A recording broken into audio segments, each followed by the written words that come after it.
যার কারণে এই দেশের হাজারো মানুষেরা বিচার পায় না, বিচার হয়ে যায় এরকম। কিছুদিন আগে নেটে দেখেছিলাম এক ধর্ষণের বিচার করছে এক চেয়ারম্যান সাহেব বসে, পাবনা বেড়ায় 100 বার কান ধরে উঠবোস করিয়েছে, 5টা জুতোর বাড়ি দিয়েছে, আর 1000 টাকা জরিমানা করেছে। এই নাকি ধর্ষণের বিচার। অথচ এই দুনিয়ায় আল্লাহর কোরআনের কিতাবের নিয়ম নীতি যদি প্রতিষ্ঠিত থাকতো, কোরআন জানিয়েছে, ইসলাম জানিয়েছে, ও যদি বিবাহিত অবস্থায় জেনাবা বিচারে লিপ্ত হয়, মাটিতে গর্ত খনন করে ওকে পুঁতে ফেলো, এরপরে পাথর মেরে দুনিয়া থেকে বিদায় করো। অবিবাহিত অবস্থায় কেউ যদি জেনাবা বিচার করে ফেলে, মেয়েটা ডাল দাও, ওরে 100 বেতারাকে হাত মারো, মিডিয়া দিয়ে প্রচার করে সারা বিশ্বকে দেখিয়ে দাও জেনাবা বিচারের বিচার হচ্ছে। এদেশের যুবকরা ধর্ষণের নাম মুখে আনতে বন্ধ হয়ে যাবে। এদেশে এখন সর্বোচ্চ বিচার যেটা মৃত্যুদণ্ড, তারপরেও তো এই দেশে ধর্ষণ কমে না, তারপরেও তো এই দেশের 80 বছরের বুড়ি মহিলা পর্যন্ত রক্ষা পায় না, পাবে না। আপনি যতদিন না কোরআনের বিধান, কোরআনের নিয়ম নীতি, ইসলামী নিয়ম কানুন প্রতিষ্ঠিত না করবেন, ততদিন এই দুনিয়ার ময়দানে শান্তি তো দূরে থাক, তামাম দুনিয়ায় দাউ দাউ করে এরকম হাজারো অশান্তি দেখতে পারবেন।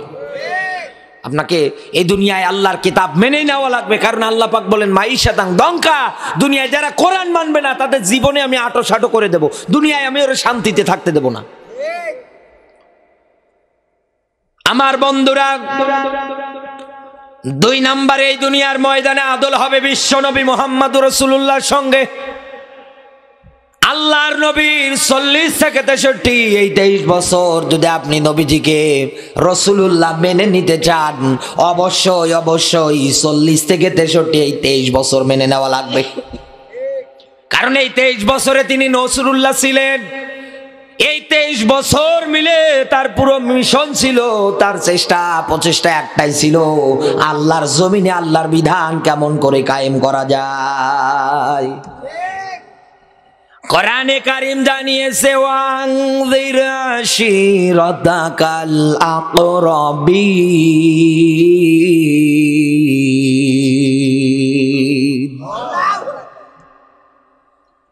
ভালো করে বোঝেন। আর রাহিকুল মাকতুমের বর্ণনা, বিশ্ব নবী মুহাম্মদুর রাসূলুল্লাহ সাল্লাল্লাহু আলাইহি ওয়াসাল্লামকে আল্লাহ ওহী দিয়ে ডাক দিয়ে বলছেন, হে নবী, আপনার নিকট আত্মীয় যারা আছে তাদেরকে আপনি সতর্ক করেন, জাহান্নামের শাস্তির ব্যাপারে ভয় ভীতি দেখান। আল্লাহর নবী আমার ওই সময়ের মধ্যে সাফা পাহাড়ের পাদদেশে গিয়ে দাঁড়ালেন। আগেকার জামানার নিয়ম নীতি সিস্টেম এটাই ছিল, কেউ যদি বিপদে পড়তো পাহাড়ের উঁচু জায়গায় গিয়ে দাঁড়াতো, লোকজন দূর থেকে দেখতো যে লোকটা আসলেই বিপদে পড়েছে, তাকে সাহায্য করা দরকার। নবীজি আমার উপত্যকায় যখন দাঁড়িয়ে আছে, লোকজন এক এক ভাবে জড়ো হয়ে যাচ্ছে। নিচের মধ্যে যিনি দাঁড়িয়ে আছেন তার অনেক রক্তীয় সম্পর্কের মানুষ পর্যন্ত দাঁড়িয়ে আছে, তার ভিতরে একজন হচ্ছেন আবু লাহাব। নবীজি যখন এই বলেছেন, আমি যদি তোমাদেরকে বলি এই অহুদ পাহাড়ের, এই সাফা পাহাড়ের পাদদেশের একদল লোক অস্ত্র শস্ত্র নিয়ে রেডি হয়ে আছে, যে কোনো টাইমে যে কোনো সময়ে তোমাদের উপরে অ্যাটাক করে দেবে, আক্রমণ করে দেবে, তোমরা কি বিশ্বাস করো? ওই সময়ের মধ্যে যারা কাফের বেঈমান ছিল, মুশরিক ছিল, তারা সবাই বলেছিল হ্যাঁ আমরা মেনে নিলাম, বিশ্বাস করে নিলাম।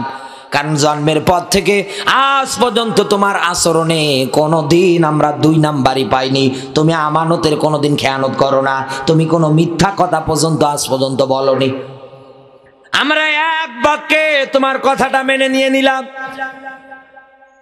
বিশ্ব নবী মুহাম্মদুর রাসূলুল্লাহ সাল্লাল্লাহু আলাইহি ওয়াসাল্লাম এবার যখন ঘোষণা দিয়ে দিলেন, আমি আল্লাহর পক্ষ থেকে একজন রাসূল, আল্লাহর পক্ষ থেকে একজন নবী, আমি তোমাদেরকে এসেছি জাহান্নামের শাস্তির ব্যাপারে ভয় দেখাতে, জাহান্নাম থেকে বাঁচাতে। নিজের রক্তীয় সম্পর্কিত মানুষটা পাথর হাতে নিয়ে নবীজির দিকে ছুঁড়ে মারলেন। আমার আল্লাহ বরদাস্ত করলেন না। এই লোকটাকে ইতিহাসে এমন নিকৃষ্ট মরণ দিয়েছে, প্লেগ রোগ। শেষ পর্যন্ত ওর বাড়ির আত্মীয় যারা আছে, আহাল বর্ডার যারা আছে, ওকে বাড়ির থেকে বের করে জঙ্গলে ফালিয়ে দিয়ে আসলো, নাম তার আবু লাহাব। জানাজাও হয়নি, কেউ গোসলও দেয়নি, জঙ্গলের মধ্যে পচতে পচতে মারা গিয়েছে। ইতিহাস সাক্ষী আছে, এই দুনিয়ার ময়দানে আজও যারা আল্লাহর কোরআনের সঙ্গে আদল করতে পারে না, নবীজির সঙ্গে যারা আদল করতে পারে না, এই দুনিয়ার ময়দানে যারা বিধান মোতাবেক কাজ করতে পারে না, শুনে রাখে না, আবু লাহাবকে কিন্তু আল্লাহ ছাড় দিয়েছিল, কিন্তু ছেড়ে দেয়নি। কুকুর শিয়ালে ওর লাশ খেয়েছে। আল্লাহ না করুক এইরকম দিন আপনার কপালেও আসে কিনা। এই জন্য আমি আপনাকে হেদায়েতের দিকে ডাকছি, আপনি হেদায়েতের পথে ফিরে আসেন। আপনি আজও সময় আছে, দিন আর ইসলামী নিয়ম নীতিটা মেনে নেন, সুন্দর করে মেনে নেন, দিনের পথে ইসলামের পথে ফিরে আসেন। বিশ্ব নবী আমার এই দুনিয়ার ময়দানে সব ক্ষেত্রে সব জায়গার মধ্যে আদর্শবান ছিলেন। তার আদর্শটা আজ আমাদের থেকে হারিয়ে গিয়েছে। নবীর উম্মত দাবি করে, অথচ নবীজির কোনো আদর্শ জীবনে পাওয়া যায় না। দুনিয়ায় কোনো মানুষ যদি নবীজির আদর্শ অনুযায়ী আদল করে চলতে চায়, নবীজির জীবন জিন্দেগি অনুসরণ করে করে যদি চলতে চায়, নবীজি যে কায়দায় চলেছে, যেভাবে কথাবার্তা বলেছে, যেভাবে জীবন জিন্দেগি চালিয়েছে, নবীজি এই জীবন জিন্দেগি চালাতে গিয়ে 82 বার ডাইরেক্ট ইনডাইরেক্ট মারার টার্গেটে পর্যন্ত পড়েছিলেন। নামাজে সেজদায় তো কাফেরেরা মরা উঠে নারী ভুড়ি নিয়ে গিয়ে চাপিয়ে দিত। আবু জাহেল প্রস্তুতি নিয়ে আসে, দলবলের সঙ্গে পরামর্শ করার পরে আব্দুল্লাহর বেটা মোহাম্মদ সেজদায় যখন এই যাবে, উপর থেকে পাথর আমি নিচের দিকে ফালিয়ে দেব, মাথার মধ্যে পড়ে যাবে, থেতলিয়ে মাথাটা শেষ হয়ে যাবে। এই পরিকল্পনা, এরকম হাজারো পরিকল্পনা বিশ্বনবীকে ঘিরে দুনিয়ার থেকে বিদায় করে দেওয়ার জন্যে তাদের ষড়যন্ত্র, তাদের চিন্তা যে একটাই, তারা এই দুনিয়ার ময়দান থেকে আল্লাহর নবী মুহাম্মদুর রাসূলুল্লাহকে বিদায় করে দেবে। এই দুনিয়ায় কোনো মানুষ যদি বিশ্ব নবীর জীবনটা সুন্দরভাবে অনুসরণ করে নিতে পারে, আপনিও মিলিয়ে দেখবেন এই মানুষটাও কিন্তু শান্তিতে থাকতে পারে না। যেখানেই যাক না কেন, তাকেও দেখবেন ওই রকম আক্রমণ করার জন্য লোকজন রেডি হয়ে আছে। তার মানে আপনি এক বাক্যে বুঝে নেবেন, এই দুনিয়ার ময়দানে এই মানুষটা নবীজির জীবনী সুন্দর করে অনুসরণ করে যাচ্ছে, নবীর জীবন সে আদল করে ফেলেছে। 3 নম্বরে আপনার আদল হবে এই দুনিয়ার ময়দানে মানুষের সঙ্গে আপনার এই হাত দিয়ে, আপনার এই জবান দিয়ে, আপনার এই মাথা দিয়ে, আপনার এই পা দিয়ে, কোনো অঙ্গ প্রত্যঙ্গ দিয়েই যেন মানুষের কোনো ক্ষতি না হয়। কারণ আল্লাহ পাক বলেন, কুনতুম খায়রা উম্মাতিন উখরিজাত লিন্নাস, আমি তোমাদেরকে বের করেছি মানুষের মধ্য থেকে শ্রেষ্ঠ করে। এই দুনিয়ার ময়দানে শ্রেষ্ঠ করে এই জন্য বের করেছি, এই দুনিয়ায় মানুষকে সৎ কাজে আদেশ দাও আর অসৎ কাজে বাধা দাও। ও যশোরের মুসলমানেরা, এই দেশে নিজেও সৎ কাজে আদেশ দেয় না, অসৎ কাজে নিজেও বাধা দেয় না। একথা বলেন না কেন? অন্য আরেকজন সৎ পথে মানুষদেরকে ডাকে, অসৎ পথে বাধা দেয়, তার নামে দেখবেন এই হাত দিয়ে সুন্দর করে মিথ্যা মামলা লিখে থানায় ডায়েরিতে জমা দিয়ে আসে। এটাই হচ্ছে দুনিয়া, এটাই হচ্ছে নিয়ম নীতি। এই দুনিয়ার ময়দানে এরকম মুনাফিক যারা হয়ে আছে, এরকম মুনাফিকের তালিকা পরে আমার আল্লাহ একটা আয়াত দিয়ে ব্যাখ্যা করেছে সতর্ক হওয়ার জন্যে। কোরআনের সব ব্যাখ্যা, সব কিছু আমার আল্লাহ পাক জাতির জন্য সুন্দর করে উন্মুক্ত করে দিয়েছে, প্রশ্ন আকারে সব ফাঁস করে দিয়েছে। মানুষ যেন বুঝতে পারে, অন্তঃকরণের মধ্যে ভয় ভীতি তৈরি করে তিনি যেন তার জীবনটা সুন্দর করে চালাতে পারে, হেদায়েতের পথে যেন ফিরে আসতে পারে। এই জন্য আল্লাহ আয়াতগুলো দিয়েছে, কিন্তু আমরা মানতে পারি না। আল্লাহ পাক বলেন, ইন্নাল মুনাফিকিনা ফিদ-দারকিল আসফালি মিনান নার। সূরা নিসার 143 নম্বর আয়াত। আল্লাহ তাআলা ডাক দিয়ে বলতেছেন, হে নবী, এই দুনিয়ার ময়দানে যারা মাঝামাঝি অবস্থানকারী হবে, যারা মুনাফিক হবে, হে নবী, ওরা যদি মারা যায় ওদেরকে আমি জাহান্নামের একেবারে নিচে রাখবো। সাহাবীরা নবীজির কাছে প্রশ্ন করে ডাক দিয়ে বলে, হে নবী, জাহান্নামের নিচ বলতে কি বোঝায়? আল্লাহর নবী আমার ডাক দিয়ে বললেন, সাহাবীরা, জাহান্নামের উপরি ভাগ থেকে একটা পাথর যদি নিম্ন দেশের জন্য ফালিয়ে দেওয়া হয়, এই পাথরটাই জাহান্নামের নিম্ন দেশে যেতে প্রায় 70 বছর কাল সময় লাগবে। আর ওই জায়গায় জায়গা হবে দুনিয়ায় যারা মুনাফিকদের।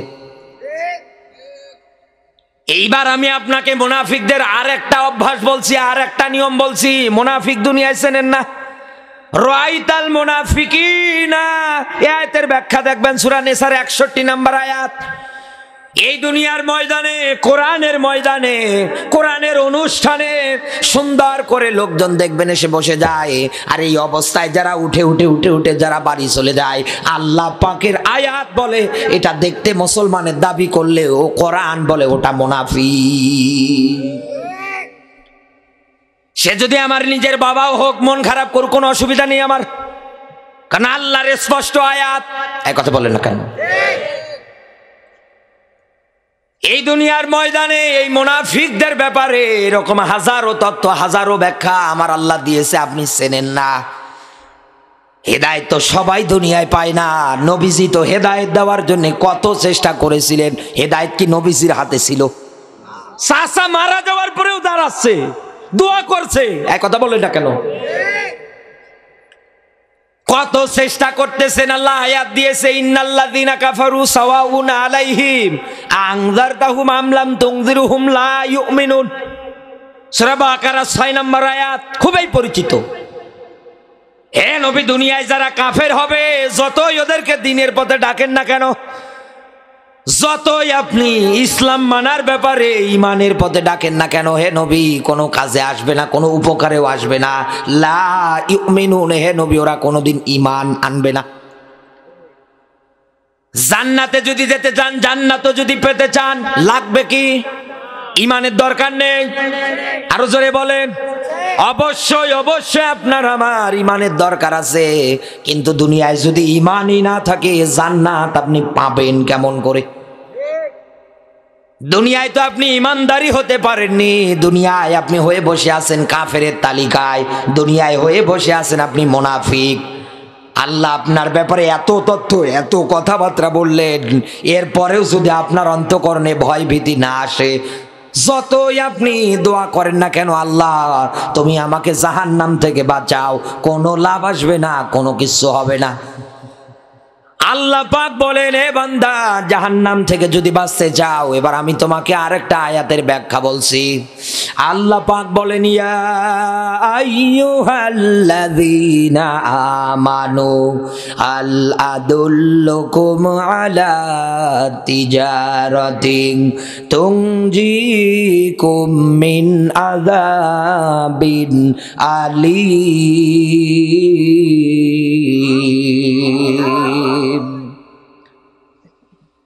আমার আল্লাহ ডাক দিচ্ছেন, ইমানদার যারা আছে তোমাদেরকে বলছি, এই দুনিয়ার ময়দানে আমি তোমাদের কাছে একটা ব্যবসার সন্ধান দিতে চাই। ব্যবসার সন্ধান দিচ্ছে কে? আরো জোরে বলেন। এই ব্যবসা করলে পরে বিনিময় হিসাবে আমি আল্লাহ তোমাদেরকে দেব।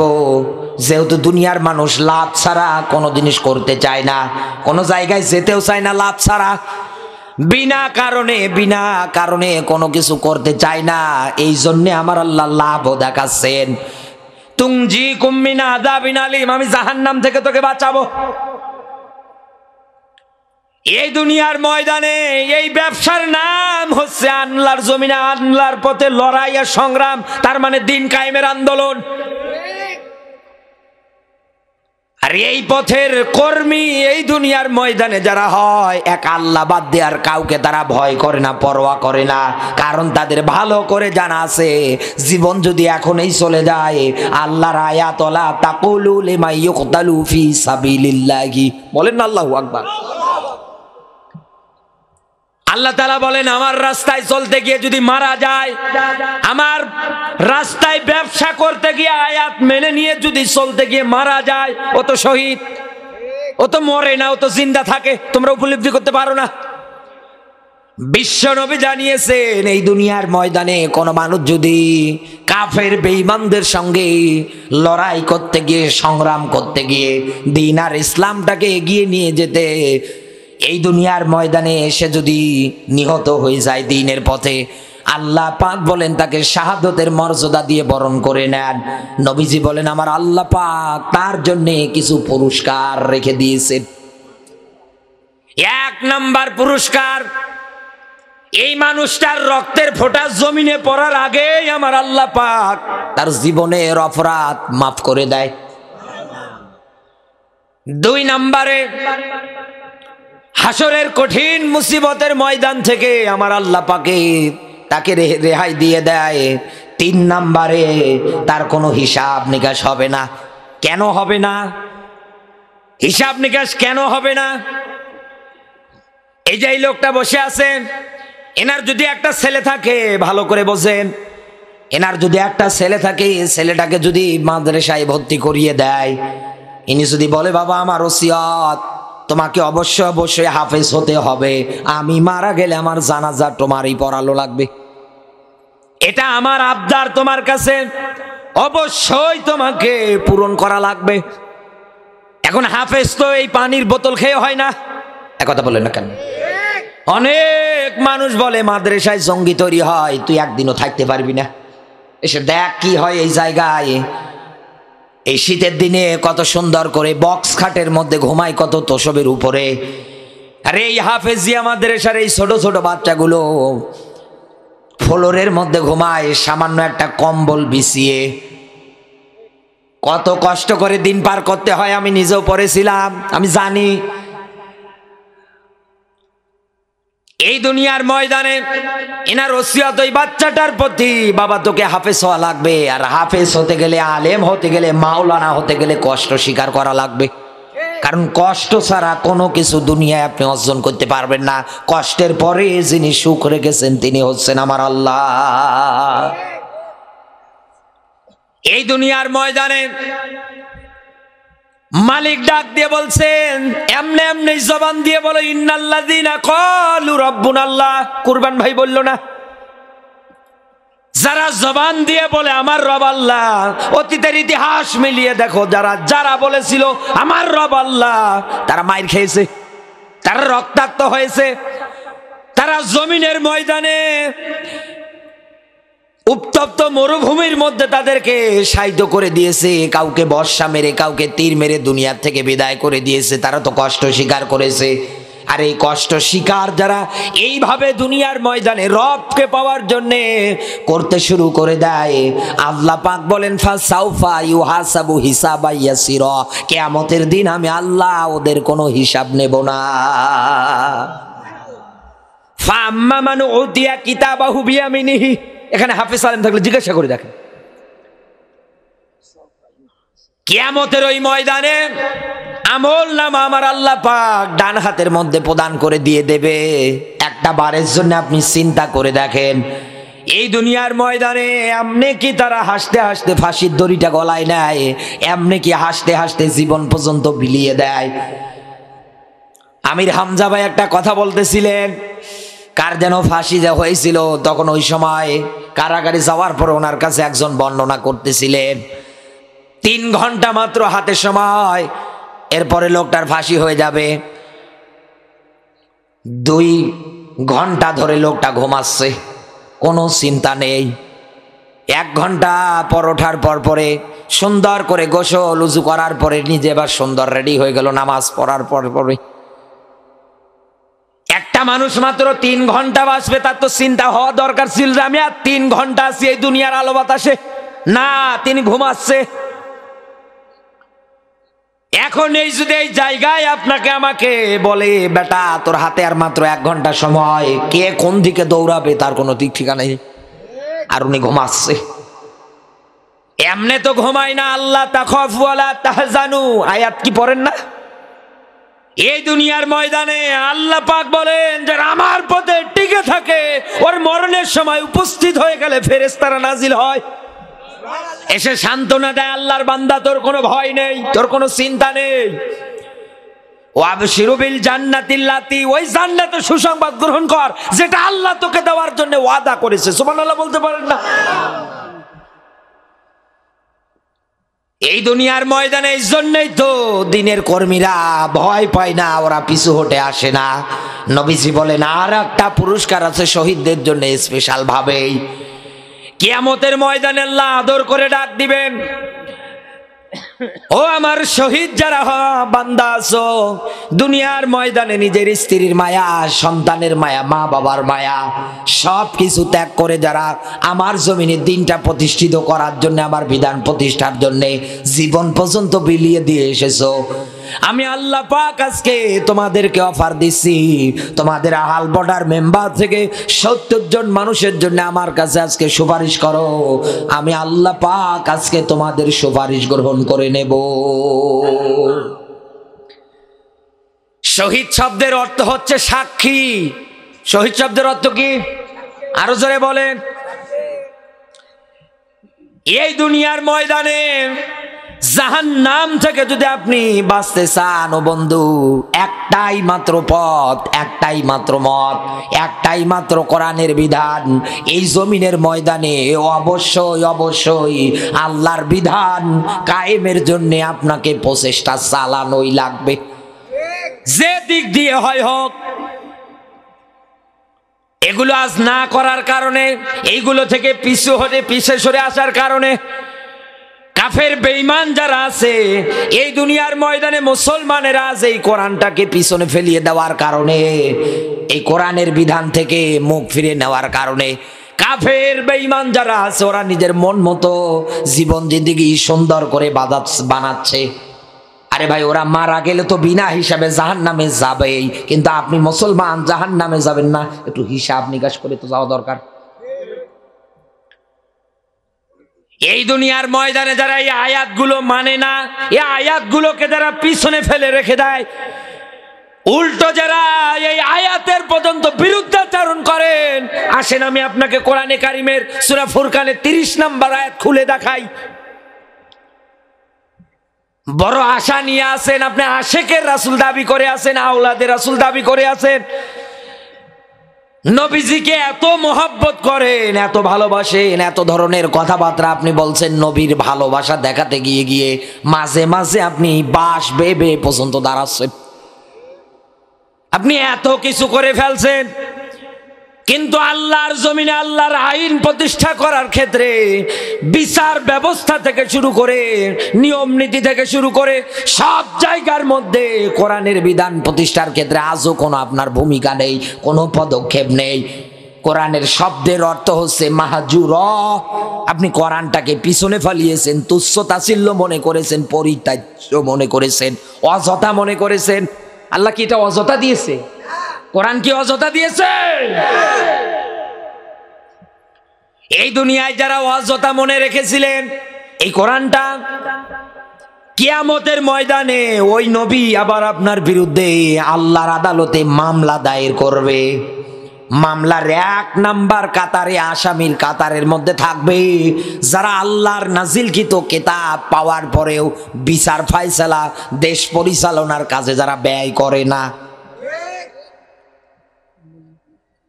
কোরআনে কারিম জানিয়েছে, ওয়ামাল্লাম ইয়াহকুম বিমা আনজালাল্লাহু ফাউলাইকা হুমুল কাফিরুন।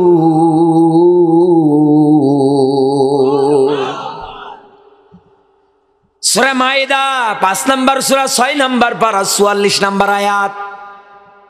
পর পর 3 জায়গায় 3 অর্থে এসেছে কাফের, জালেম, ফাসেক।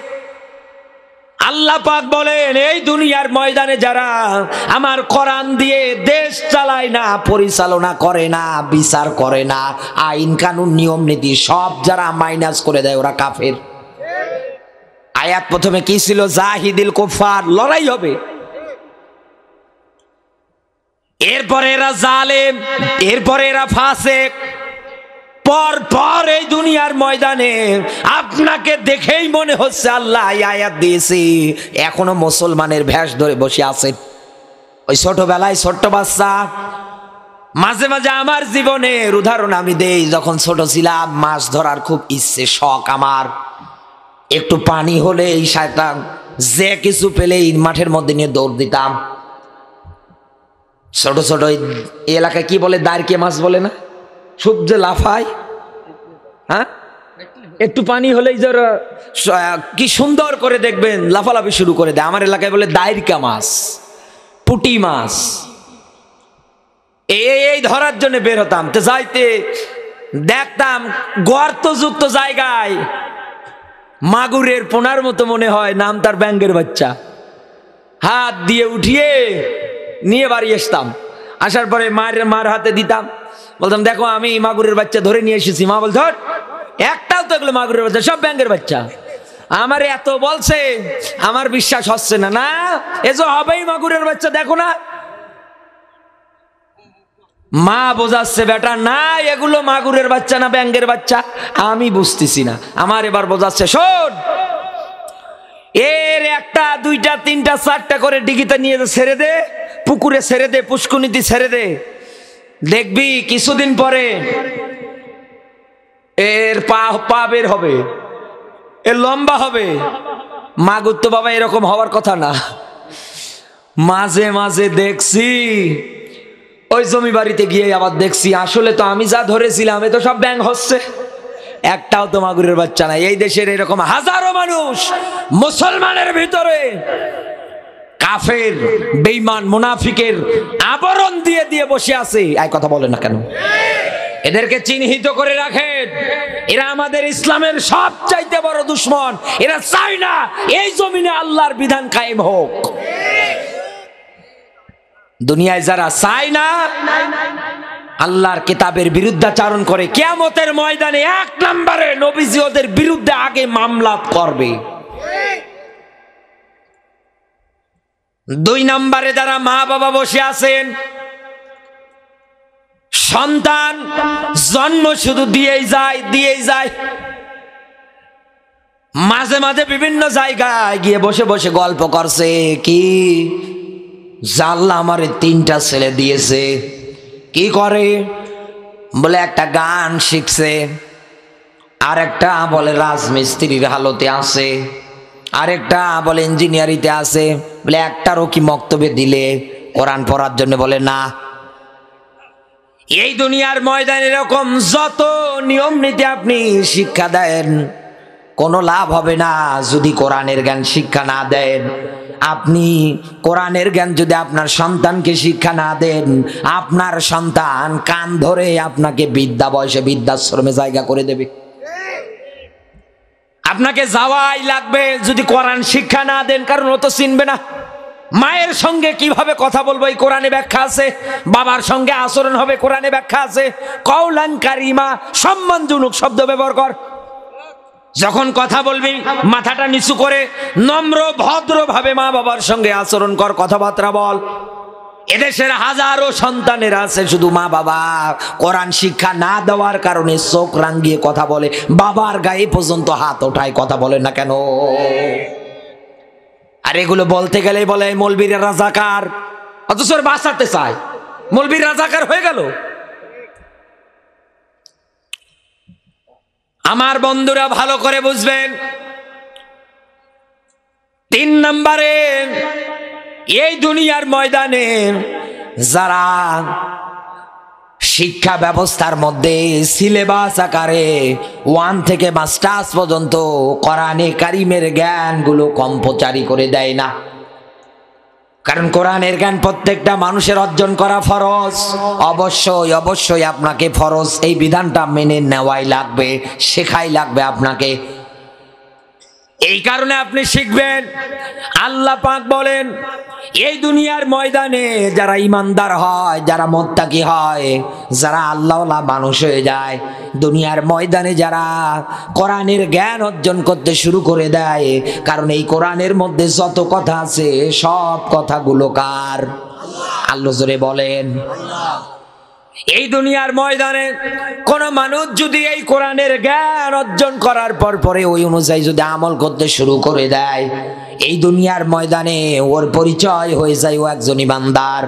আল্লাহ পাক এই ইমানদারদের ব্যাপারে নিজে ব্যাখ্যা দিচ্ছেন।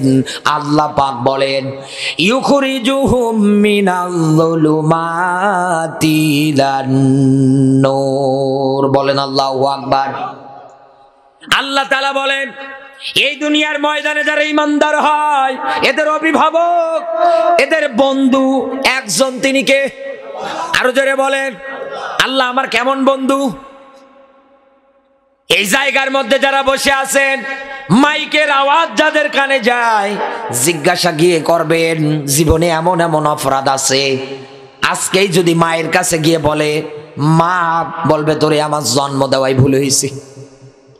বাবার কাছে গিয়ে যদি বলে এই অপরাধ, বাবা বলবে বেটা তুই বাড়িতে থাকিস না, তুই আমার চোখের সামনে থেকে দূর হয়ে যা। ভাই বোন যারা আছে সবাই কিন্তু রক্তের যারা আছে সবাই অপরাধের কথা শুনলে সব কিছু ছিন্ন করে ফেলবে। ও যশোরের মুসলমানেরা, আমার আল্লাহ পাক আপনার জীবনের অপরাধগুলো কত কত দয়াময় দেখেন। তিনি আপনার জীবনের অপরাধগুলো সাত্তার নামের ওসিলায় গোপন করে দিয়েছে, ঢেকে দিয়েছে আবরণ দিয়ে, দুনিয়ার মানুষ জানতে পারে না যতক্ষণ আপনি অন্যের কাছে গিয়ে না বলেন। সুবহানাল্লাহ বলতে পারেন না? ওই মালিকের কাছে আপনি যদি কেঁদে কেঁদে বলতে পারেন, আল্লাহ আমি অপরাধ করেছিলাম, না বুঝে অপরাধটা স্বীকার করলাম, আল্লাহ গো আমি না বুঝে অপরাধ করেছিলাম, অপরাধটার জন্য অনুতপ্ত হচ্ছি, মাথাটা নত করে দিচ্ছি। ও আল্লাহ আমি তোমার কাছে আজকে প্রতিজ্ঞা করতেছি, জীবনও আর কোনোদিন অপরাধে জড়িত হব না, কোনোদিন আমি অপরাধ করব না। এই নিয়ম, এই চিন্তা, এই টেন্ডেন্সি অনুযায়ী দুনিয়ার ময়দানে আপনার জীবনটা গঠন করে নেন, দেখবেন আমার আল্লাহ পাক আপনার জীবনের তাওবা কবুল করে নিয়েছে। আমার বন্ধুরা, এই দুনিয়ার ময়দানে যারা শিক্ষা ব্যবস্থার ক্ষেত্রে কোরআনের জ্ঞানগুলো সব জায়গার মধ্যে চালু করে দেয় না, তাদের ব্যাপারে কিন্তু ভয়ঙ্কর তথ্য এরকম একটার পর একটা আছে। এরপর পরে এই দুনিয়ার ময়দানে যারা আল্লাহর পথে লড়াই আর সংগ্রাম করে না, এদের অভিভাবক, এদের বন্ধু কিন্তু এই দুনিয়ায় আমার আল্লাহ না, এদের অভিভাবক, এদের বন্ধু পরের আয়াতে আল্লাহ ব্যাখ্যা দিয়েছে, ওয়াল্লাযীনা কাফারু আউলিয়াউহুমুত তাগুত, ওদের অভিভাবক, ওদের বন্ধু হচ্ছে শয়তান। আল্লাহ পাক বলেন এই দুনিয়ার ময়দানে শয়তান যদি কারো বন্ধু হয়ে যায়, আমার আল্লাহ ব্যাখ্যা দিচ্ছে নিউখরিজুনাহুম মিনান নূরি ইলাজ যুলুমাত, এই শয়তান যদি কারো বন্ধু হয়ে যায়, আল্লাহ পাক বলেন এই শয়তান তাকে হেদায়েতের পথ থেকে বিচ্ছিন্ন করে জুলুমাতের পথের দিকে ধাবিত করবে। এই দুনিয়ার ময়দানে আল্লাহ পাক বলেন যারা এই ক্যাটাগরিগুলো মেনে নেবে, উলাইকা আসহাবুন নার, ওর থাকার জায়গা হবে জাহান্নাম, হুম ফিহা খালিদুন, ওই জায়গায় চিরকাল থাকবে। একটা বারের জন্য আপনি চিন্তা ভাবনা করে দেখেন তো, কোরআনের আয়াত যেখানে যত জায়গায় আপনি এইভাবে অস্বীকার করে যাচ্ছেন, তত তো আপনার জীবনের লস। আপনি কেন বোঝেন না? কেন কোরআনের পথে, ইসলামের পথে আপনি থাকতে চান না? কেন আপনি দিন কায়েমের পথে থাকতে চান না? কেন মন মানসিকতা উল্টা পাল্টা করে ফেলেন? আল্লাহ যেন সব কিছু থেকে আমাদেরকে হেফাজত করে, দ্বীনের জন্য, ইসলামের জন্য কবুল করে। জোরে বলুন আমিন।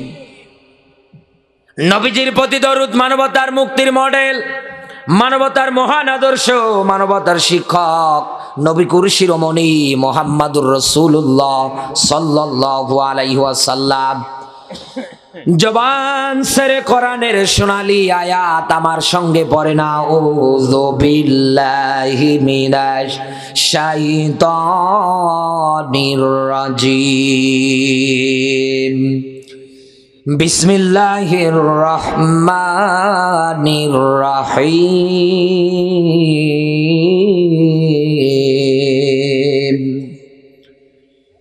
ইউরিদুনা লিইউতফিউ নূরাল্লাহি বিআফওয়াহিহিম আল্লাহু মুতিম্মু নূরিহি ওয়ালাউ কারিহাল কাফিরুন।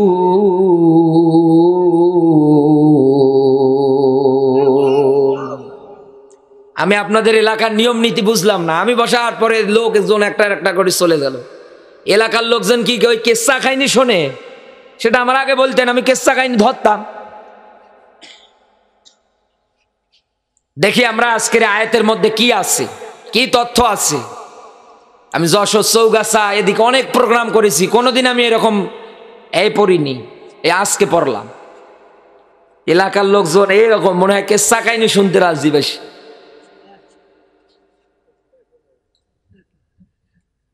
দেখি আমার আজকের এই তিলাওয়াতকৃত আয়াতের মধ্যে কি আছে। যারা চলে গিয়েছে ওরা ওদের কপাল নিয়ে যাচ্ছে, এখন পর্যন্ত যারা যাচ্ছে আমি মুসাফিরের হালতেই বলছি, কোরআন হাদিস পড়েই বলছি, ওরা ওদের কপাল নিয়ে বাড়ি চলে যাচ্ছে। আল্লাহ ফাটাবে মরার পরে, এটা মনে রাখবেন, চোখ বন্ধ হয়ে গেলে বুঝবি। দেখি আজকের এই আয়াতে কি আছে।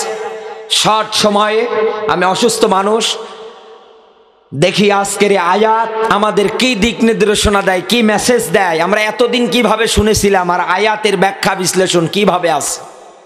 থাকবেন তো? থাকবেন। ইমানদার যারা আছে তাদের ইমান যা আছে আরো বেড়ে যাবে। আল্লাহ পাক বলেন, ইউরিদুনা লিইউতফিউ নূরাল্লাহি বিআফওয়াহিহিম। এই দুনিয়ার ময়দানে কাফের বেঈমান যারা আছে তারা তো চাইবে মুখের ফু দিয়ে আল্লাহর নূর, ইসলামের নূরটা বিদায় করে দিতে। এই কারণেই তারা বিদায় করে দিতে চাইবে, কারণ ওরা ভালো করে জানে এই দুনিয়ার ময়দানে আল্লাহর কিতাব, আল্লাহর নিয়ম নীতি প্রতিষ্ঠিত হতে ওরা দেবে না। কারণ ওরা বড় বড় জায়গায় সুদের হাজারো এনজিও তৈরি করে ফেলেছে। কথা বলেন না কেন? ওরা বড় বড় জায়গায় হাজারো খারাপ একটার পর একটা নিয়ম নীতি তৈরি করে ফেলেছে। এই জন্যই তো ওরা বিরুদ্ধাচরণ করবে, বিদায় করে দিতে চাইবে। এখন আমি আপনার কাছে প্রশ্ন রাখতে চাই, এই দুনিয়ার ময়দানে আমি কোরআন পড়ে বলছি, কোরআনের আয়াত বলছি, এখানে যারা হাফেজ আলেম আছে জিজ্ঞাসা করে দেখেন, তাম দুনিয়াতে আপনার আমার দৃষ্টিতে যত মানুষ আছে, আল্লাহ মানুষদের ব্যাপারে নিজে ব্যাখ্যা দিয়েছেন, খলিকাল ইনসানা যায়ফা, আমি মানুষ বানিয়েছি একেবারে দুর্বল করে। এই যে কাফের, এই বেঈমান, মুনাফিক, মুরতাদ, ইসলামের ঘোর বিরোধী যারা, কোন গরু ছাগল, সব কি মানুষ। আল্লাহ পাক বলেন এই মানুষদেরকে আমি একেবারে দুর্বল করে বানিয়েছি। এরপর পরে মানুষের, ইসলামের আরেকটা বড় শত্রু, তার নাম হচ্ছে শয়তান। তার নাম আরো জোরে বলেন। শয়তানের চক্রান্তের ক্ষেত্রে আমার আল্লাহ নিজে ব্যাখ্যা দিয়ে ওইভাবেই বলেছেন একেবারে দুর্বল। কিন্তু একটা জায়গায় গিয়ে আর আমার আল্লাহ পাক এই দুর্বল শব্দ, এই শব্দটা ব্যবহার করেনি। কোন সেই জায়গা, কাদের ক্ষেত্রে? আল্লাহ পাক বলেন ইন্না কাইদা কুন্না আযীম, মেয়েদের চক্রান্ত বড় ভয়ঙ্কর। সম্মানিত মায়েরা যারা আছেন, আমি আপনাদেরকে মেসেজ দিয়ে যেতে চাই, এই কোরআনের এই শব্দটা সূরা ইউসুফের এই 28 নম্বর আয়াতটা নিয়ে একটু গবেষণা করবেন। সিরিয়াল না দেখে, ঝগড়াঝাটি না করে, বউ শাশুড়ি মিলে আন্দাজে মারামারি না করে, দুইজনে জামাতবদ্ধ হয়ে আয়াত নিয়ে গবেষণা করবেন। কি যে মাওলানা এসেছিল বলে গেল মেয়েদের চক্রান্ত বড় ভয়ঙ্কর, অথচ মেয়েদের এত সম্মান, এত মর্যাদা আমার আল্লাহ দিয়েছে। আবার এই মেয়েদের এই ব্যাপারে এই তথ্য কেন দিলেন, এই কেন দিলেন, এই নিয়ে গবেষণা করেন। এই দুনিয়ার ময়দানে ভালো করে বোঝেন, আল্লাহ এমনি বলেনি একটা মেয়ের চক্রান্ত এত ভয়ঙ্কর হতে পারে। এই কয়েকদিন পরে 14 ফেব্রুয়ারি ভ্যালেন্টাইন্স ডে আসছে, রানিং। এদেশের হাজারো যুবকেরা রেডি হয়ে আছে, ওই গদখালিতে যাবে, ফুল কিনে কিনে নিয়ে ওরা সারা দিন মজা করবে। অথচ এটা মুসলমানদের কোনো অনুষ্ঠান না, মুসলমানদের কোনো বিধান না, অথচ সরকারি ভাবে, রাষ্ট্রীয় ভাবে ওই দিন ছুটি ঘোষণা করে দেওয়া আছে। নিজের বউয়ের খোঁজ নেই, পরের বউয়ের হাত ধরে টানাটানি করে ফুল দেয়, এরকম আছে না নেই? আরো যারা বলে, এই দুনিয়ার ময়দানে যারা এই ক্যাটাগরিতে আছেন, সম্মানিত মায়েরা যারা বসে আছেন, আপনারা সম্মানের দিক দিয়ে উচ্চ আসনে আছেন। আল্লাহ আপনাদের ব্যাপারে এই তথ্য দিলেন কেন, এই কেন নিয়ে বাড়ি গিয়ে একটু গবেষণা করে মেলাবেন। আমি আমার এই ছোট্ট মেধায় পেয়েছি, একটা ছেলে মানুষ করতে গিয়ে 22-23 বছর ধরে একটা ছেলে মানুষ করতে হয়। এই 22-23 বছর ধরে একটা ছেলেকে খাবার পানি দিয়ে দিয়ে পড়াশোনার মাধ্যমে যদি বড় করতে চায়, সে যদি মা বাবা যদি আশা করে আমার এই সন্তানটা বড় হওয়ার পরে একটা অফিসার হোক, ভালো একটা চাকরি পাক, ভালো একটা বেতন হোক তার, গরিব মানুষ হওয়ার পরে অন্তঃকরণের মধ্যে তাদের বড় বড় আশা, বড় বড় চাওয়া। এই জন্যে করে কি বাবাটা খাটতে খাটতে পিঠের চামড়া পর্যন্ত কালো হয়ে গিয়েছে, তাও মাঠের মধ্যে গিয়ে কাজ করে সন্তানটার মুখের দিকে তাকিয়ে। মা অন্যের বাড়িতে থালা বাসন মেজে, অন্যের বাড়িতে কাজের বুয়া হয়ে ঘর পর্যন্ত পরিষ্কার করে দেয়। টাকা পয়সা যা পাই দুইজনে মিলে নিয়ে এসে সন্তানকে ফোন দেয়, বাবা তুমি কোথায়, কেমন আছো? মা আমি হোস্টেলে আছি, কি টাকা পয়সা দরকার? সঙ্গে সঙ্গে বলে, বাবা আগামীকাল সন্ধ্যাবেলা তোর বাবা গিয়ে তোর বিকাশ নাম্বারে দিয়ে আসবে। নিজেদের কোনো খাওয়া নেই, নিজেদের কোনো কিছু নেই, সব কিছু পাঠিয়ে দিচ্ছে। এই সন্তান তিলে তিলে এরকম কষ্ট স্বীকার করে করে বড় করলেন, ভালো একটা চাকরিও পেয়ে গেলেন। কোন কোন ক্ষেত্রে দেখা যায় বিবাহ বন্ধনে আবদ্ধ, ক্ষেত্রে দেখা যায় নিজে নিজেই বিয়ে করে, আবার দেখা যায় পরিবারের সম্মতি অনুযায়ী দুই জায়গায় হওয়ার পরে বিয়ে হয়ে যায়। কথা বলেন না কেন? দুইটা পরিবার একত্রিত হয়ে যায়, কথাবার্তা সব ওকে, এবার বিয়ে শাদীর পালা। 1 বছর 6 মাস যেতে না যেতেই দেখবেন এই 22-23 বছর ধরে কষ্ট কষ্ট স্বীকার করে মানুষের বাড়িতে কাজের বুয়া হয়ে জমিতে শ্রম দিয়ে যেই মা বাবা সন্তানটা বড় করে আজকে আর একটা মেয়ের সঙ্গে বিবাহ বন্ধনে আবদ্ধ করে দিল, 6 মাস যেতে না যেতেই মুরগি একটু ধান খেয়েছে এই নিয়ে ঝগড়াই নিয়ে মারামারি। ছেলে বউ রেখে গিয়ে গেছে মনে করেন বাড়িতে, আর ও থাকে শহরে। বউ বারবার ফোন দিয়ে বলছে জলদি করে বাড়ি আসো, তোমার মাও ভালো না, তোমার বাবাও ভালো না। আর এদিকে ওই মেয়েকে ওর বারবার ফুসলাচ্ছে ওর মা আর ওর বোন। হ্যাঁ তুই এখন ওই জায়গায় পড়ে আছিস, জলদি করে যা, ওর মা বাবা সব ডিলিট করে দে। ওরে এক কথায় বল, যদি আমার নিয়ে খেতে হয় তোর মা বাবা ডিলিট। শহর থেকে সন্তান বাড়ি আসার পরে তাকিয়ে দেখে বউটা আমার এত সুন্দর, এত সুন্দর গায়ে চামড়া, বউ পাগলা দেওরা। বাধ্য হয়ে বউয়ের দিকে তাকিয়ে মা বাবার সঙ্গে সম্পর্ক কাট করে বউয়ের হাতটা ধরে আস্তে করে চলে যায় শহরে। শহরে যাই বাড়ি ভাড়া নিয়ে কত সুন্দর আরামে দিন পার করে, আর এদিকে মা বাবা ক্ষুধার জ্বালায় রাতের বেলা ঘুম পর্যন্ত পারতে পারে না। 22-23 বছর কষ্ট স্বীকার করে একটা সন্তান মানুষ করার পরে যিনি ষড়যন্ত্র করে মা থেকে সন্তানদের আলাদা করলো, বাবা থেকে সন্তানেরকে আলাদা করলো, সে একজন নারী।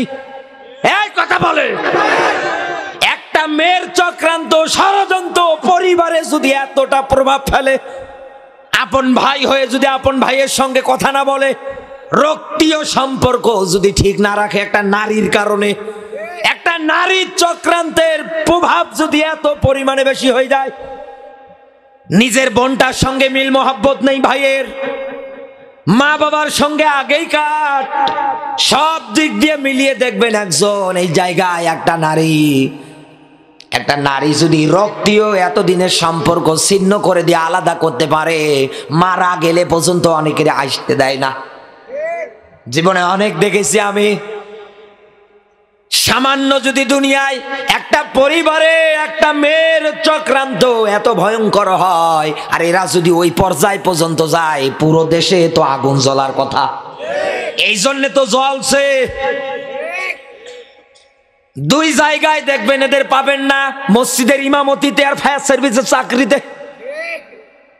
আজকে যদি আপনি এই দিক দিয়ে যান ফায়ার সার্ভিসের ওদিকে কোনোদিনও যদি যান, গিয়ে জিজ্ঞাসা করবেন কেন এই জায়গায় মেয়েদের চাকরি দেয় না, ওরা একবারেই বলবে ওরা আগুন জ্বালাতে পারে, নেভাতে পারে না। কথাটা তো ঠিক। এদিকে ঘর পুড়ে যায়, ও কেরোসিন ঢালছে, পানি মনে করে। এই দুনিয়ার ময়দানে মা বোন যারা আছেন আমার কথাটাতে কষ্ট নেবেন না, এটাই সমাজের সবচাইতে এখন বড় দাঁড়িয়েছে এই দেশে। এই যে পাশে আসার সময় দেখলাম বৃদ্ধাশ্রম, পুরো এলাকা, কত বড় একটা এলাকা জুড়ে কত বড় জায়গা নিয়ে এই রকম বৃদ্ধাশ্রম আমিও পেয়েছিলাম সেই কিশোরগঞ্জ যাওয়াতে, গাজীপুর বাইপাস হয়ে যে মেইন রোড কিশোরগঞ্জ চলে গেছে পাকুন্দিয়া হয়ে। যে দৃশ্যগুলো আমি দেখেছি, কি অবস্থা! এত নিষ্ঠুর হতে পারে সন্তান? অধিকাংশ মা বাবা গুলো পড়ে আছে, কারো সন্তান পুলিশের চাই, কেউ ইঞ্জিনিয়ার, কেউ ডক্টর। এক মুরব্বীর পেয়েছি, ওনার গোল এখন পর্যন্ত ইংরেজিতে কথা বলছে। কি গো, পাগল নাকি? ম্যানেজার সাহেব আমার বলছে, না উনি কত শিক্ষিত আপনি জানেন? পাকিস্তান পিরিয়ডের সেই ইংরেজির উপরে ওনার পড়াশোনা। চিন্তা করছি, আল্লাহ, এই লোক। চাচা আপনার ছেলে কি করে? ইংরেজিতে বলছে, আমার ছেলে ডক্টর। আপনি এখানে কেন? কই জানি না। চিন্তা ভাবনা করে দেখেন, হিসাব অঙ্ক মিলিয়ে দেখেন, ওই জায়গাও যিনি ষড়যন্ত্র করেছে, চক্রান্ত করেছে ওই নারী। এক কথা বলেন না কেন? আর যুবক, কষ্টের টাকা মা বাবার কাছ থেকে তুমি নাও, গদখালিতে গিয়ে ফুল কিনে 14 ফেব্রুয়ারির জন্য অপেক্ষা করছো, তোমার কপালে ঝাঁটা মারা উচিত। পড়াশোনা নেই, কিছু নেই, পড়াশোনা বাদ দিয়ে পড়ে আছে বিভিন্ন জায়গায়। মা বাবা কষ্ট করে বাইরে রেখেছে টাকা পয়সা দিয়ে, ও ভার্সিটির ছাত্রে মেয়ে নিয়ে বাদাম খাচ্ছে, আর বাড়িতে এদিক মা বাবা গল্প করে বেড়াচ্ছে, ছেলে আমার ভার্সিটিতে কি করছে গিয়ে দেখেন তো একবার। আমার বন্ধুরা, এই জন্য আমি আপনাকে এই মেসেজটা দিয়ে রাখলাম, সামান্য পরিবারটাই যদি এই পরিমাণ হতে পারে, তাহলে বড় বড় জায়গাগুলো কি হতে পারে। আর মেয়েদের ষড়যন্ত্র, মেয়েদের চক্রান্ত, এই ব্যাখ্যাটা আমরা পেয়েছি নবী ইউসুফের জীবনী থেকে। জুলাইখা ষড়যন্ত্র করে নিজেই খারাপ কাজ করার জন্য চিন্তা ভাবনা করলেন, উল্টো পরে আবার যখন নবী ইউসুফ দৌড়াচ্ছিলেন, পিছন দিক দিয়ে থাবাও মারলেন, আটকাতে পারলেন না, জামাটা পর্যন্ত ছিঁড়ে গেলেন। সর্বশেষ যে দরজা খোলার সঙ্গে সঙ্গে তাকিয়ে দেখে সামনে আজিজে মিশর দাঁড়িয়ে আছে। আজিজে মিশর দেখছে ইউসুফ নবী সামনের দিকে দৌড়ে আসতেছে, জুলাইখা তার পিছনে। যখন এই জুলাইখা দেখেছে সামনে আজিজে মিশর তার স্বামী, এইবার কান্নার ভান করে করে বলতেছে, এই না তোমার কেনা গোলাম, আজকে দেখো আমার দিকে খারাপ দৃষ্টি দেয়। কি গো? নবী ইউসুফ অবাক হয়ে গেল, এ কি বলে, এ কেমনে সম্ভব? তেনার কাছে তো ওইভাবে কথা বলার মতো পরিস্থিতি ওই জায়গার মধ্যে নেই, এখানে ভালোভাবে মজবুত ভাবে কথা বলা লাগবে। এই জন্যেই তিনি তার রবের কাছে সাহায্য চেয়েছিলেন, রব সাহায্য করেছিলেন। অকানা হাক্কানা আলাইনা নাসরুল মুমিনিন, ইমানদার মুত্তাকিরা বিপদে পড়লে আল্লাহর পক্ষ থেকে সাহায্য করা ওয়াজিব হয়ে যায়। আমার আল্লাহ পাক নবী ইউসুফকে ডাক দিয়ে বলতেছেন, হ্যাঁ নবী ইউসুফ, আপনি বলে দেন ওই যে ছোট্ট বাচ্চাটা কান্না করে ওকে এই জায়গায় নিয়ে আসতে, ওই দেবে আজকে সাক্ষী। ছোট্ট বাচ্চা সামনে এসে হাজির হওয়ার পরে জবান দিয়ে বলছে, সামনে থেকে যদি জামাটা ছেঁড়া হয় নবী ইউসুফের, তাহলে নবী ইউসুফ দোষী হয়ে যাবে, আর যদি পিছন দিকে ছেঁড়া হয় জুলাইখা দোষী। সঙ্গে সঙ্গে আজিজে মিশর তাকিয়ে দেখে আসলেই তো জামাটা পিছন দিক দিয়ে ছেঁড়া। সঙ্গে সঙ্গে আজিজে মিশর ডাক দিয়ে বলে, জুলাইখা, তোমার রূপে গুণে, তোমার কান্নার ছলনায় আমি মগ্ন হয়ে গিয়েছিলাম, আমি পাগল হয়ে গিয়েছিলাম, কিন্তু একটা মেয়ের ষড়যন্ত্র চক্রান্ত যে এত ভয়ঙ্কর হতে পারে আগে জানতাম না। আর আমাদের দেশের সেই যুবকেরা ওদের পিছে ঘুরঘুর করে দৌড়াচ্ছে। স্কুল ছুটি হয়, স্কুলের বারান্দার সামনে গিয়ে হাজির, গেটের সামনে হাজির, মানে এতিম, কিছুই খায় না। হায় আল্লাহ, এই যুবকদের হেদায়েত যেন দান করে, বলেন আমিন। আমার বন্ধুরা, এই দুনিয়ার ময়দানে মায়েরা যারা আছে তারা যেন আয়াতটা নিয়ে একটু গবেষণা করে চিন্তা করে যে কেন আল্লাহ আমাদের ব্যাপারে এই তথ্য দিলেন। এত সম্মান দেওয়ার পরে আল্লাহ যেন আমার মা বোনগুলোকে হেদায়েত দেয়, বলেন আমিন। এবার আসেন আমরা মূল পয়েন্টে যাই। মানুষও দুর্বল, শয়তানের চক্রান্ত দুর্বল, কিন্তু নারীদের চক্রান্তটা ভয়ঙ্কর। আমাদের মেইন পয়েন্ট ছিল কাফেরেরা চাইবে কিভাবে কোরআনের আলো নূর বিদায় করে দেবে মুখের ফু দিয়ে। এই যে রাব্বি ভাই বসে আছে একদম যুবক মানুষ, এই জায়গার মধ্যে আমি যদি নেম্পো বা বাতি, চেনেন তো নেম্পো কুপি, আগুন লাগিয়ে দেওয়ার পরে জায়গায় রাখার পরে ভাইকে যদি বলি ভাই একটু পিছিয়ে গিয়ে ফু দেন তো, এইটা নেবানো সম্ভব? সম্ভব না? নিবে না? নিবে না কেন? নিবে না, একবারেই নিবে যাবে। মোমবাতিতে আগুন দেন, দেওয়ার পর পরে ফু দেন, দেখবেন মোমবাতির আগুনও নিবে যাবে। এরপর পরে একটা শুকনো পাটখড়ি নেওয়ার পরে আগুন ধরিয়ে দেন, দেওয়ার পরে ফু দেন, দেখবেন এই পাটখড়ির আগুনও নিবে যাবে। এখন আপনি আপনার কাছে প্রশ্ন রাখতে চাই, আল্লাহর কোরআনের জবাব ব্যাখ্যা অনুযায়ী ইন্নাদ-দীনা ইনদাল্লাহিল ইসলাম, আল্লাহর কাছে গ্রহণযোগ্য মনোনীত একটা জীবন ব্যবস্থা, তার নাম, আরো জোরে বলেন, ইসলাম। এই কোরআন নাজিলের ধারাবাহিকতা অনুযায়ী আল্লাহ পাক বলেন আমি কোরআন নিজে হেফাজত করব, হাফিজুন। তাহলে কোরআনও আল্লাহর, ইসলামও আল্লাহর, আপনি আমি সবাই তো আল্লাহর, এ জমিনও আল্লাহর, সব কিছু আল্লাহর। ওই মালিকে আবার বলছে ওরা তো চাইবে কি মুখের ফু দিয়ে ইসলামের আলো, কোরআনের আলোটা নিভিয়ে দিতে, বন্ধ করে দিতে।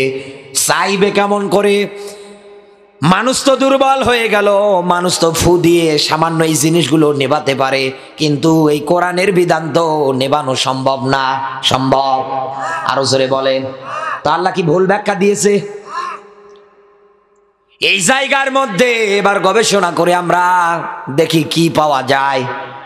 আল্লাহ পাক এবার আর এক জায়গায় এ ব্যাপারে তথ্য দিচ্ছেন। আল্লাহ পাক বলেন লিসানা ওয়া শাফাতাইন, বলেন আল্লাহু আকবার। সূরা বালাদ 90 নাম্বার সূরা 30 নাম্বার পারার প্রথম নাম্বার রুকুর 9 নাম্বার আয়াত, ভালো করে বুঝবেন কথাটা। সূরা বালাদের 90 নাম্বার, সূরা বালাদের 9 নাম্বার আয়াতের মধ্যে আমার আল্লাহ পাক ডাক দিয়ে বলতেছেন আমি মানুষদের জন্য বানিয়েছি ঠোঁট আর জিহ্বা। এই যে রাব্বি ভাইকে এখন যদি বলি ভাই মুখ দিয়ে একটু বাতাস বের করেন, ফু দেন তো, ওনার ঠোঁটও কাজ করা লাগবে, জিহ্বাও নাড়ানো লাগবে, কথা বলেন না কেন? এই দুইটা অঙ্গ প্রত্যঙ্গের ব্যবহার লাগবে, তারপরে না ফু বের করতে পারবে, বাতাস বের করতে পারবে মুখ দিয়ে। আমি যেমন কথা বলতেছি, এই কথা বলার ক্ষেত্রে ঠোঁট যেমন নড়ছে, ওই গতিতে কিন্তু কথা বের হচ্ছে। আপনারা আমার কথা জবাব দিচ্ছেন কিন্তু একই কায়দায়, ওই ঠোঁট আর জিহ্বার সাহায্যে। আমার আল্লাহ পাক এই ফুর ব্যাখ্যাটা বলতে এইটাই বুঝিয়েছে, এই দুনিয়ার ময়দানে কাফের বেঈমান যারা আছে তারা এই ঠোঁট আর জিহ্বাকে কাজে লাগিয়ে ইসলামের বিরুদ্ধে হাজার হাজার মিথ্যা কথা রচনা করবে। মানুষদেরকে ইসলাম থেকে দূরে ঠেলে নিয়ে যাওয়ার জন্য হাজার হাজার মিথ্যা কথাগুলো একটার পর একটা রটাবে, ষড়যন্ত্র করবে, কৌশল করবে। যেমন করেছিল আবু জাহেল। দূর দূরান্ত থেকে লোকজন আসতো নবীজির সঙ্গে দেখা করার জন্যে। আবু জাহেল বলতো ওর কাছে যেও না, গেলে পরে তোমরা পাগল হয়ে যাবা। লোকজন বলতে কি বললে? বলে হ্যাঁ, ওর কাছে যেও না, তোমরাও পাগল হয়ে যাবে। লোকজন বলতে এ কেমন পাগল, যার কাছে গেলে ভালো মানুষও পাগল হয়ে যাবে, তাহলে তো সবাই লাগে। এই রকম করে আবু জাহেল মিথ্যা কথা বলার পরেও যখন দেখছে মুহাম্মাদুর রাসূলুল্লাহ সাল্লাল্লাহু আলাইহি ওয়াসাল্লাম সামনের দিকে এগিয়ে যাচ্ছে, এইবার আবু জাহেল আরো শক্তভাবে পদক্ষেপ নিচ্ছে। কি? আমার আল্লাহ এই কথাটাও কোরআনে কারিমের মধ্যে সুন্দর করে ব্যাখ্যা করে দিয়েছেন, নুন ওয়াল কলামি ওয়া মা ইয়াসদুরুন। নুন হচ্ছে হরফে মুখাত্তার। কোরআনের 29 জায়গায় এরকম ওয়ার্ডগুলো আছে, এগুলোর অর্থ একমাত্র আল্লাহ ভালো জানে। আল্লাহ পাক বলেন ওয়াল কলামি ওয়া মা ইয়াসদুরুন, আমি কলম বানিয়েছি। কলমটা বড় দামি জিনিস। এই দুনিয়ায় মিলিয়ে দেখবেন কাফের বেঈমান যারা আছে, ওরা যখন দেখে মুখের কথায় কাজ হয় না তখন ওরা কলম চালায়। এক কথা বলেন না কেন? যখন মুখের কথায় কাজ হয় না তখন কি লাগে? কলম।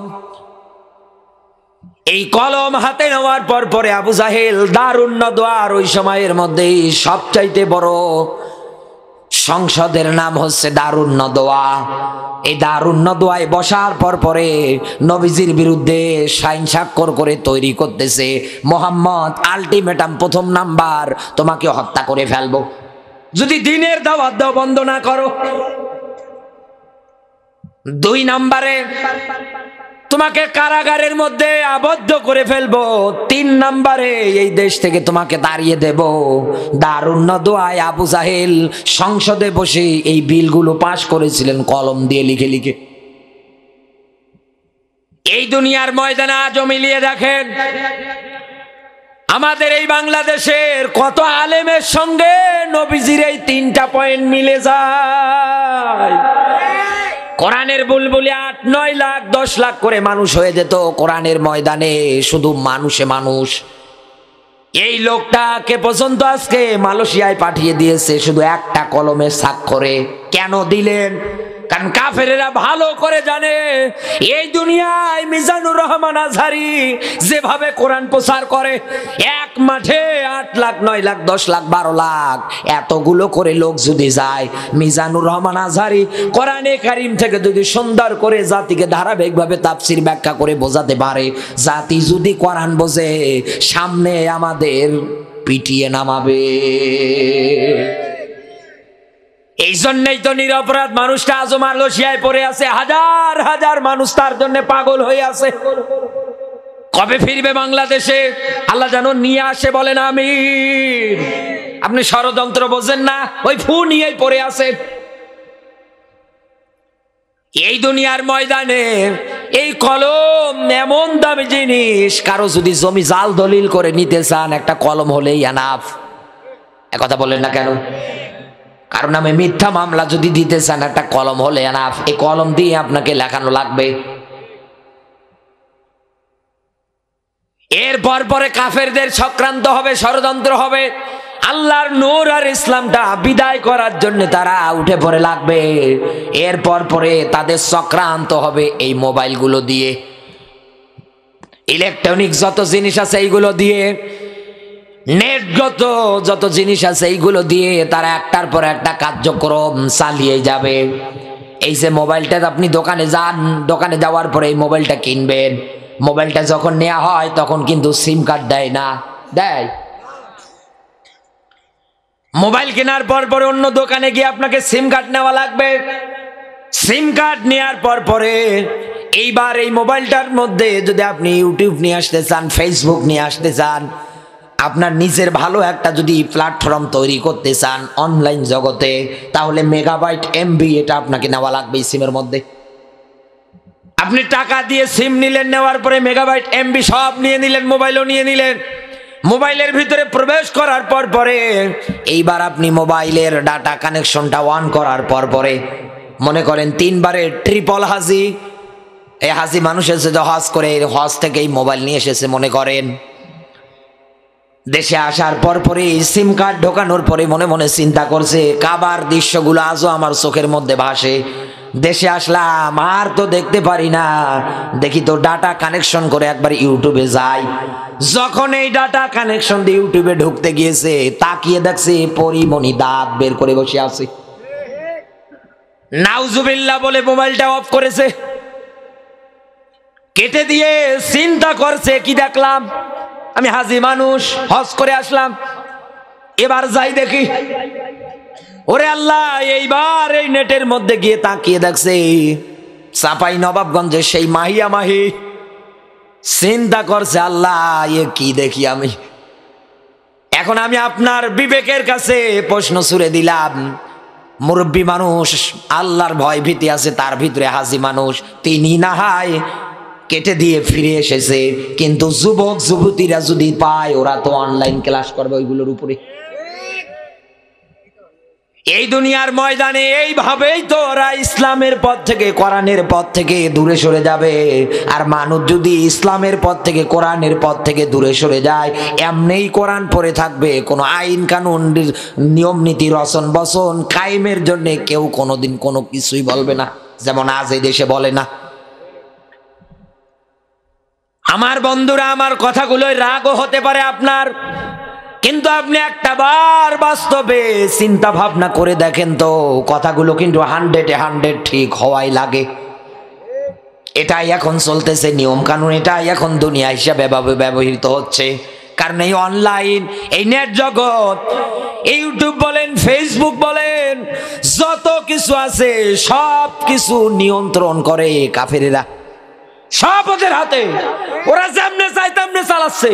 আর এই দেশের মধ্যে যখন বিবাহ বন্ধন হয়, বিবাহ ভালো জিনিস, হালাল জিনিস, কত সুন্দর গেট করে ঝিকমিকি বাতি দেয়, ওই জায়গায় আবার বক্স বাজায়।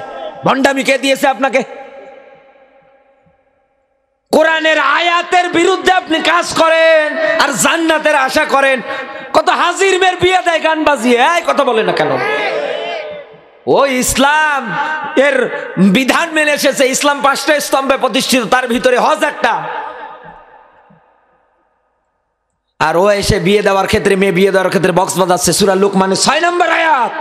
অধিকাংশ মানুষ টাকা পয়সা দিয়ে খারাপ অশ্লীল বাক্য কিনে নেয়, আর এই খারাপ অশ্লীল বাক্যগুলো, এই গান বাজনাগুলো, বাদ্যযন্ত্রগুলো তাদেরকে আল্লাহর পথ থেকে দূরে ঠেলে নিয়ে যায়।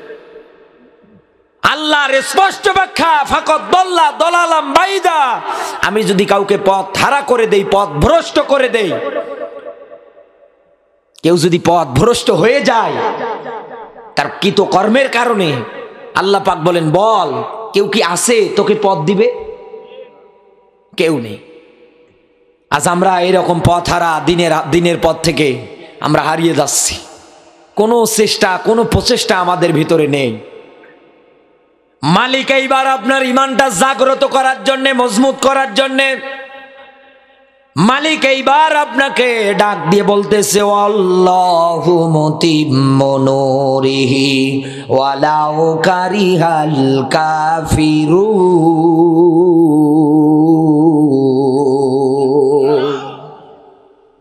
ওই মালিক ডাক দিয়ে বলতেছেন, বান্দা শোন, আমি কসম করে বলছি, আমি নিজে কসম করে বলছি, আমার নূর, আমার আলো এই জমিনের ময়দানে আমি জ্বালাবই।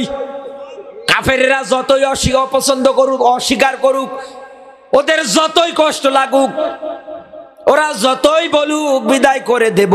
আমি আল্লাহ পাক কসম করে বলছি, আমার জমিনে আমার দ্বীন ইসলাম থাকবে। ইমানদার যারা আছে তাদের জন্য এইটা ইমানের খোরাক, যা আল্লাহ তো কসম করেছে। কোনো এমপি তো কসম করেনি, কোনো মন্ত্রী তো কসম করে বলেনি, এদেশের কোন সরকারও তো বলেনি। কসমটা কার? তিনি কি মিথ্যা কথা বলবে সামনে বলবে?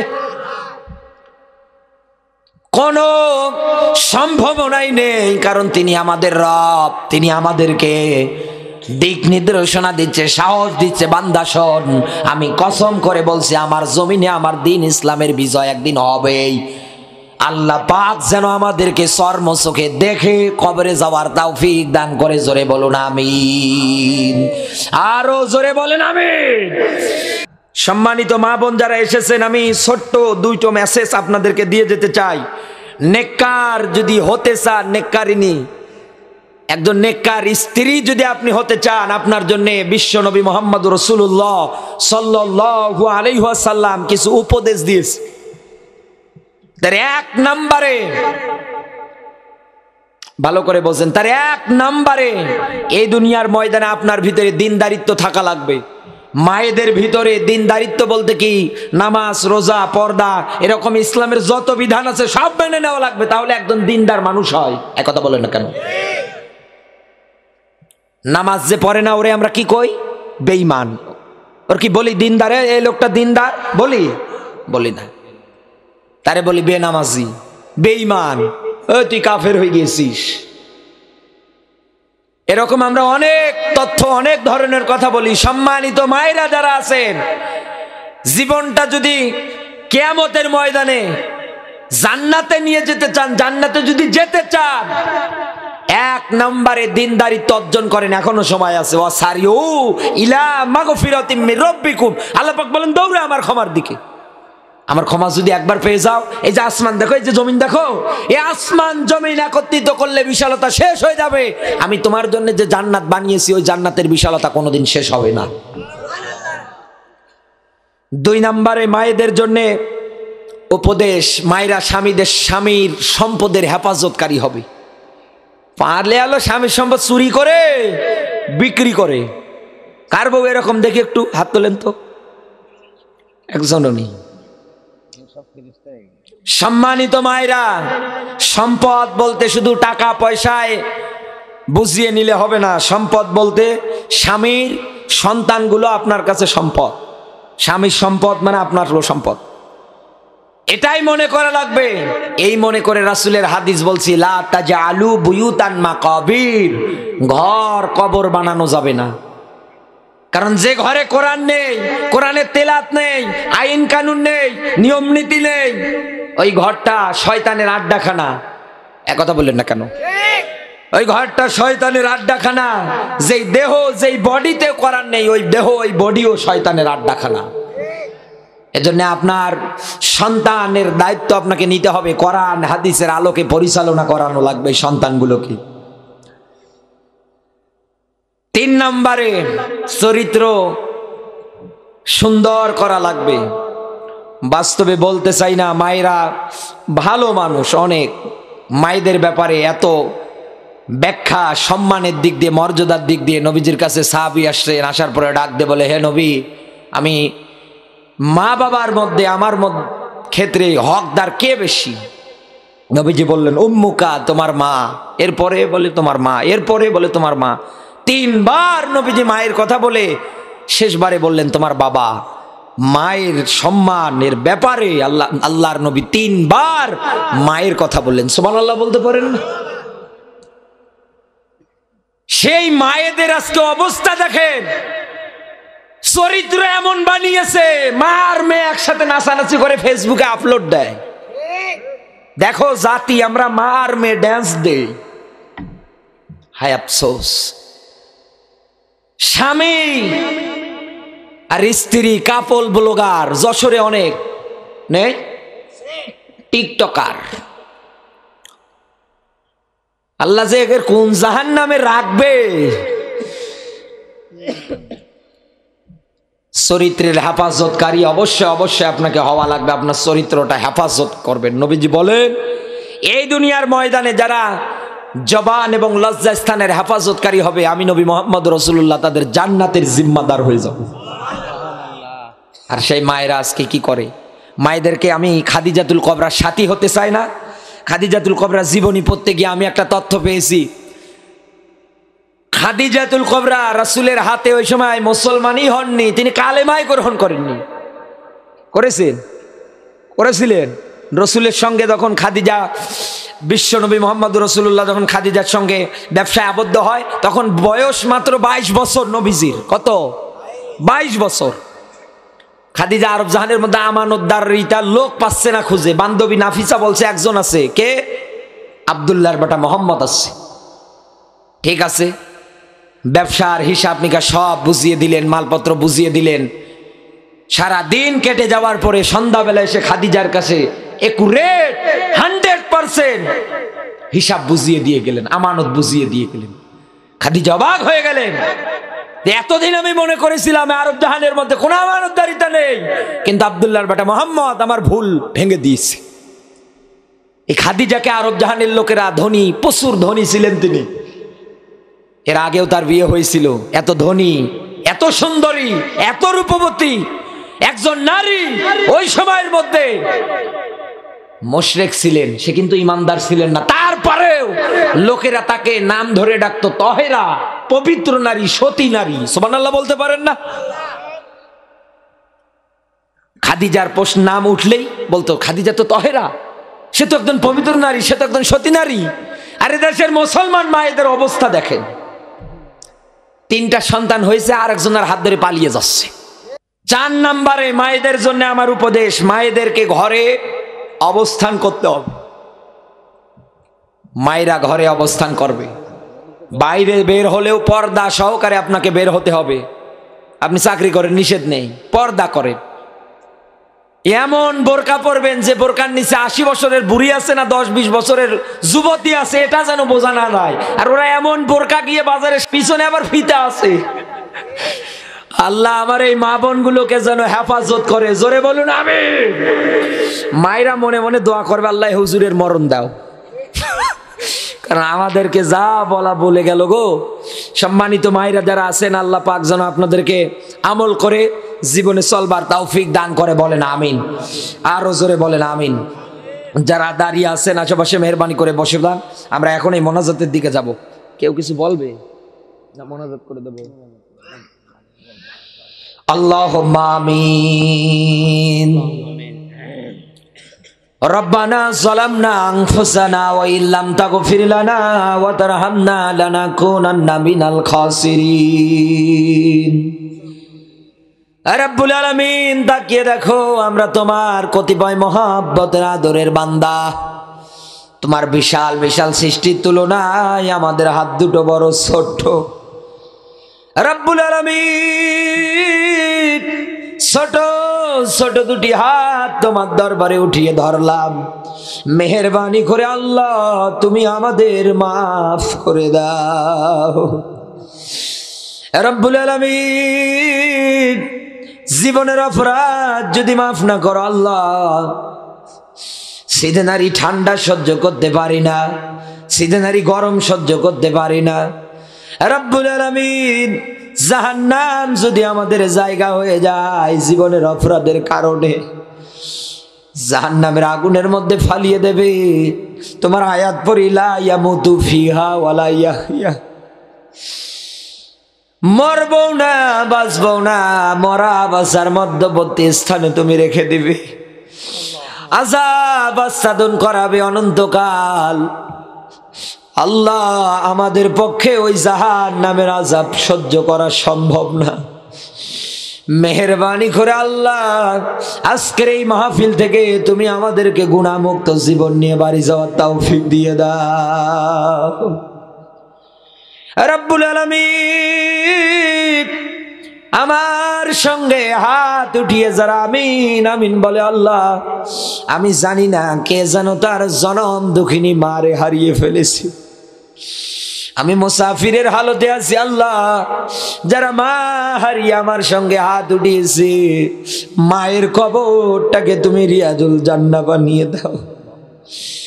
রব্বুল আলামিন, মায়ের স্মৃতি আজও তাদের মনে পড়ে, মায়ের কথা আজও তাদের মনে পড়ে। মাঝে মাঝে দেখা যায় মায়ের কবরের পাশে গিয়ে হাউমাউ করে চোখ থেকে পানি ছড়ায়। যার হারিয়ে যায় সেই তো বোঝে কি হারিয়ে ফেলেছে।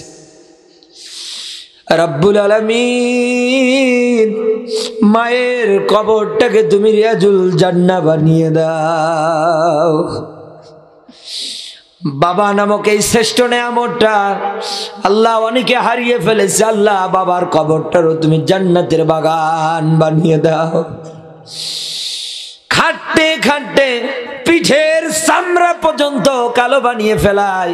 শীত বোঝে না, গ্রীষ্ম বোঝে না, কোনো কিছুই বোঝে না। সন্তানের মুখের দিকে তাকিয়ে শ্রম একের পর এক দিয়ে যেতেই থাকে। এই বাবা যাদের কবরে, রব্বুল আলামিন কবরটাকে জান্নাতের বাগান বানিয়ে দাও। মা বাবা উভয় যারা হারিয়ে হাত উঠিয়েছেন, আল্লাহ দোয়া করি তাদের উভয়ের কবরগুলোরে জান্নাতের বাগান বানিয়ে দাও। রব্বির হামহুমা কামা রব্বায়ানি সগীরা। দাদা দাদি, নানা নানি, ফুফা ফুফি, আত্মীয় স্বজন, পাড়া প্রতিবেশী, ময় মুরব্বী, বন্ধু বান্ধব, আত্মীয় স্বজন, আমরা অনেকে হারিয়ে ফেলেছি। আল্লাহ, বিদায়ের তার মাগফিরাত কামনা করি। মেহেরবানি করে আল্লাহ তুমি মাফ করে দাও। রব্বুল আলামিন আমার মা বাপ সহকারে যাদের মা বাবা বেঁচে আছে আল্লাহ হায়াত বাড়িয়ে দাও। আল্লাহ আমরা যারা জীবিত আছি 5 ওয়াক্ত নামাজি হিসাবে কবুল করে নাও। রব্বুল আলামিন আমাদের সবাইকে দ্বীনের জন্য ইসলামের জন্য তুমি কবুল আর মঞ্জুর করে নাও। রব্বুল আলামিন আজকের এই ঐতিহাসিক তাফসীরুল কোরআন মাহফিল লাউখালী গ্রামবাসীর উদ্যোগে রব্বুল আলামিন আজকের এই মাহফিলটা তুমি কবুল করে নাও।